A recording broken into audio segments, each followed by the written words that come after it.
صلیبیوں نے یہ فیصلہ کر لیا تھا کہ وہ کرک میں بیٹھے بیٹھے صلاح الدین ایوبی کا انتظار نہیں کریں گے۔ انہوں نے فوج کو تقسیم کرنا شروع کر دیا۔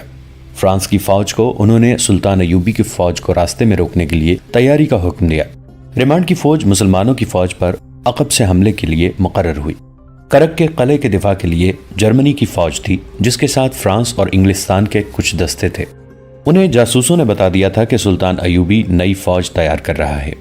صلیبی حکمرانوں نے اس اقدام کا جائزہ لیا کہ وہ صلاح الدین ایوبی کے ٹریننگ کیمپ پر حملہ کر کے پیچھے ہٹائیں، لیکن ان کی انٹیلیجنس نے اس تجویز کی مخالفت کی۔ دلیل یہ دی کہ سلطان ایوبی نے دفاع کی 3 تہیں بنا رکھی ہیں، جن میں ایک تہ متحرک ہے۔ اس کے علاوہ اس کے دیکھ بھال کے دستے دور دور تک گھومتے پھرتے اور صحرا میں ہلتی ہوئی ہر چیز کو قریب جا کر دیکھتے ہیں۔ ان دفاعی انتظامات کو دیکھ کر صلیبیوں نے اس حملے کا خیال دل سے نکال دیا۔ ایک امریکی مصنف اینٹنی ویسٹ نے متعدد مورخوں کے حوالے سے لکھا ہے کہ صلیبیوں کے پاس صلاح الدین ایوبی کی نسبت 4 گنا فوج تھی، جس میں زرہ پوش پیادہ اور سوار دستوں کی بہتات تھی۔ اگر یہ فوج صلاح الدین ایوبی پر براہ راست حملہ کر دیتی تو مسلمان زیادہ دیر جم نہ سکتے، مگر صلیبی فوج کو شوبک کی شکست میں جو نقصان اٹھانا پڑا تھا، اس کی ایک دہشت بھی تھی جو میدان جنگ سے بھاگے ہوئے فوجیوں پر طاری تھی۔ صلیبیوں کا مورال متزلزل تھا، جس کی ایک وجہ تو یہ تھی کہ شوبک کو وہ لوہے کا قلعہ سمجھتے تھے۔ وہ اپنی فوج کو صحرا میں بھیج کر اس خوش فہمی میں مبتلا ہو گئے تھے کہ سلطان ایوبی کو قلعوں سے دور ہی ختم کر دیں گے۔ وہ کرک کے دفاع میں بیٹھے رہے اور ایوبی نے شوبک لے لیا اور صحرا میں صلیبیوں کو آمنے سامنے کی جنگ کا موقع دیے بغیر انہیں چھاپا ماروں سے مروا دیا۔ اس کی آگ کی ہانڈیوں نے گھوڑوں اور اونٹوں کو اتنا دہشت زدہ کیا کہ خاصے عرصے تک جانور معمولی سی آگ دیکھ کر بھی بدک جاتے تھے۔ اینٹنی ویسٹ نے یہ ثبوت بھی مہیا کیا ہے کہ صلیبی فوج مختلف بادشاہوں اور ملکوں کی مرکب تھی، جو بظاہر متحد تھی، لیکن یہ اتحاد برائے نام تھا، کیونکہ ہر بادشاہ اور اس کی فوج کا اعلیٰ کمانڈر ملک گیری اور بادشاہی کی توسیع کا خواہش مند تھا۔ ان میں صرف یہ جذبہ مشترک تھا کہ مسلمانوں کو ختم کرنا ہے، مگر ان کے دلوں میں جو اختلافات تھے وہ ان کے فیصلوں پر اثر انداز ہوتے تھے۔ مورخ لکھتے ہیں کہ صلیبی سازشوں کے ماہر تھے اور مسلمانوں کے جس علاقے پر قابض ہو جاتے تھے وہاں قتل عام اور آبرو ریزی شروع کر دیتے تھے۔ اس کے برعکس صلاح الدین ایوبی محبت اور اخلاقی قدروں کو ایسی خوبی سے استعمال کرتا تھا کہ دشمن بھی اس کے گرویدہ ہو جاتے تھے۔ اس کے علاوہ اس نے اپنی فوج میں یہ خوبی پیدا کر دی تھی کہ 10 سپاہیوں کا چھاپا مار دستہ 1000 نفری کے فوجی کیمپ کو تہس نہس کر کے غائب ہو جاتا تھا۔ یہ لوگ جان قربان کرنے کو معمولی سی قربانی سمجھتے تھے۔ سلطان ایوبی جس انداز سے میدان جنگ میں تھوڑی سی فوج ترتیب دیتا تھا، وہ بڑی سے بڑی فوج کو بھی بے بس کر دیتی تھی۔ شوبک اور کرک کے میدان میں بھی انہوں نے اس جنگی دانش مندی کا مظاہرہ کیا تھا۔ صلیبیوں نے اس کا جائزہ لیا، اپنی فوج کی جسمانی اور جذباتی کیفیت دیکھی تو انہوں نے براہ راست حملے کا خیال چھوڑ دیا اور کوئی دوسرا ڈھنگ سوچ لیا، لیکن اس ڈھنگ کے متعلق بھی انہیں شک تھا۔ اس کا علاج انہوں نے یہ کیا کہ مصر میں بغاوت بھڑکانے اور سوڈانیوں کو مصر پر حملہ کرنے پر اکسانے کا اہتمام کر لیا۔ مصر کے نائب ناظم امور شہری مصلح الدین کی طرف سے انہیں امید افزا رپورٹیں مل رہی تھیں۔ وہاں ابھی یہ اطلاع نہیں پہنچی تھی کہ مصر کا ناظم مالیات خضر الحیات قتل ہو گیا ہے اور مصلح الدین پکڑا گیا ہے۔ کرک تک یہ اطلاع پہنچنے کے لیے کم از کم 15 دن درکار تھے، کیونکہ راستے میں سلطان ایوبی کی فوج تھی۔ قاصد بہت دور کا چکر کاٹ کر اور قدم پھونک پھونک کر کرک جا سکتے تھے۔ بہت دنوں کا چلا ہوا ایک قاصد اس رات وہاں پہنچا جس رات فاطمہ اغوا ہوئی تھی۔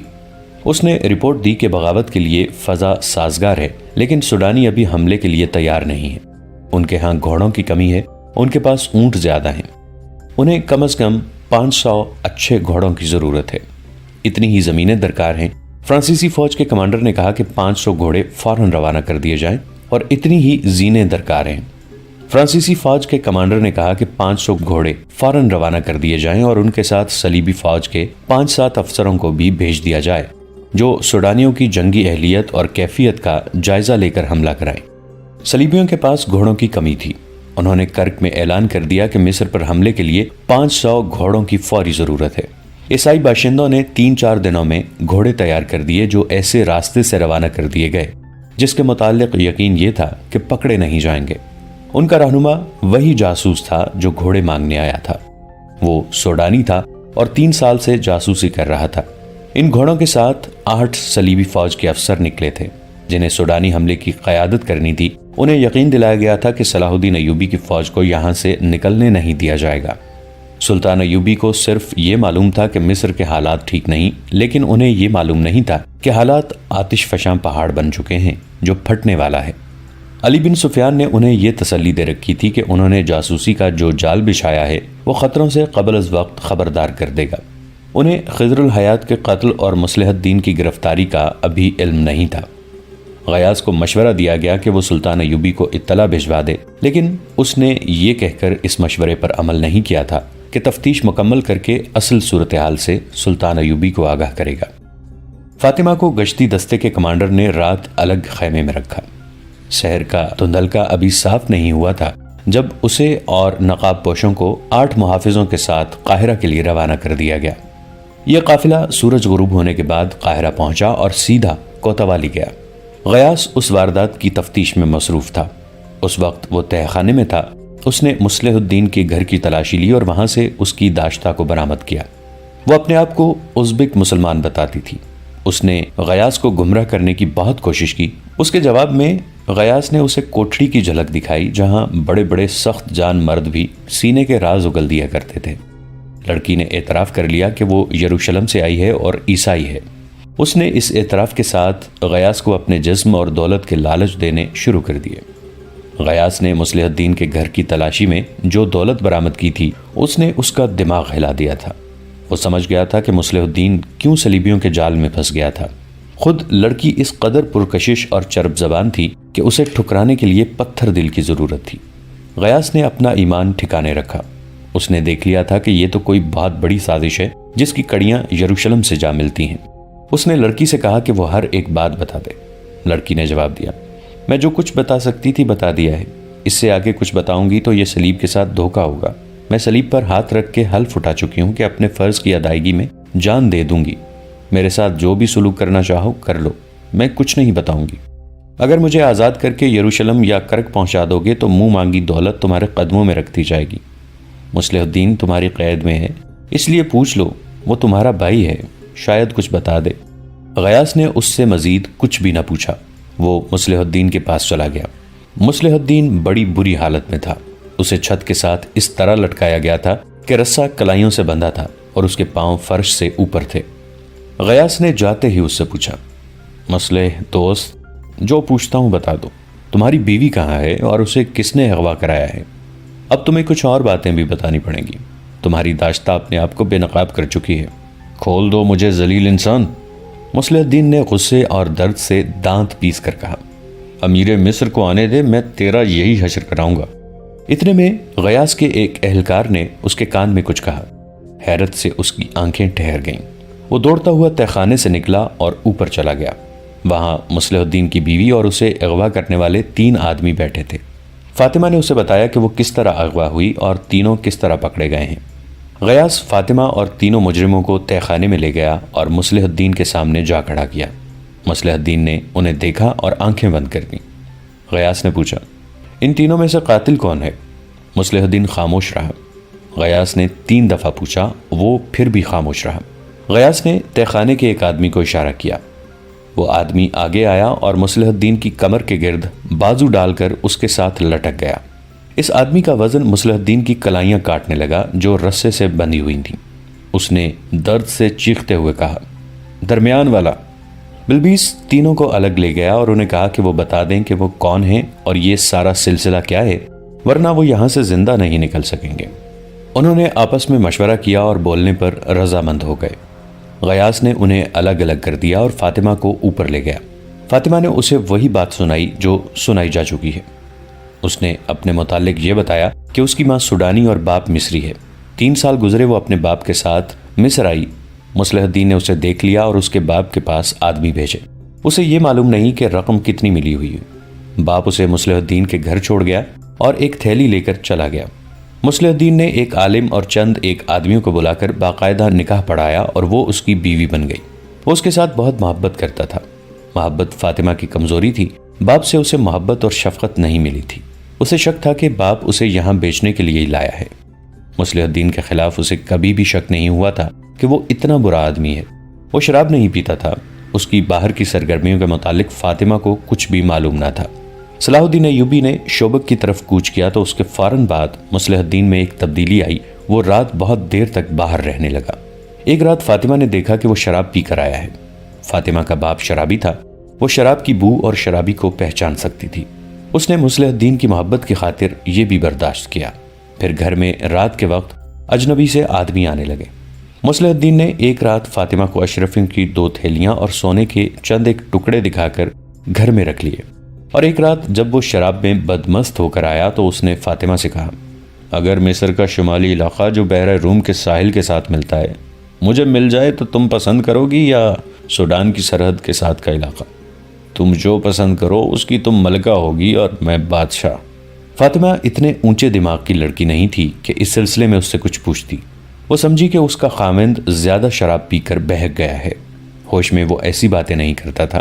پھر ایک روز ایک بڑی حسین لڑکی اس کے گھر لائی گئی، ساتھ 2 آدمی تھے، یہ لڑکی اس کے گھر میں ہی رہی۔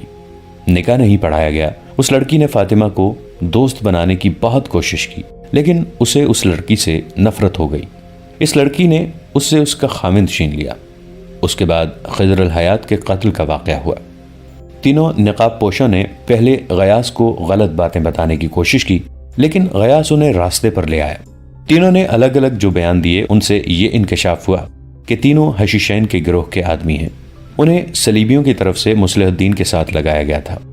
مصلح الدین کو بے شمار دولت، ایک عیسائی لڑکی دی گئی تھی، اور یہ وعدہ کہ صلاح الدین ایوبی کے خلاف بغاوت کامیاب کرا دے تو مصر کی سرحد کے ساتھ اسے ایک الگ ریاست بنا کر دی جائے گی جس کی حکمرانی اس کے ہاتھ میں اور اس عیسائی لڑکی کے ہاتھ میں ہوگی۔ مصلح الدین نے اعلیٰ حکام کو اپنے ہاتھ میں لینا شروع کر دیا تھا، مگر خضر الحیات اسے ہاتھ میں نہیں آ رہا تھا۔ مالیات اور بیت المال پر قبضہ ضروری تھا جو خضر الحیات کی موجودگی میں ممکن نہ تھا۔ خزانے کا محافظ دستہ جانبازوں کا منتخب گروہ تھا۔ مصلح الدین خضر الحیات کو قتل کروا کے اس دستے کو تبدیل کرانا چاہتا تھا۔ اس میں باغی افراد رکھنے تھے اور 2 حشیشین۔ ان تینوں کے ذمے ہر اس حاکم کا قتل تھا جس کا فیصلہ مصلح الدین کو کرنا تھا۔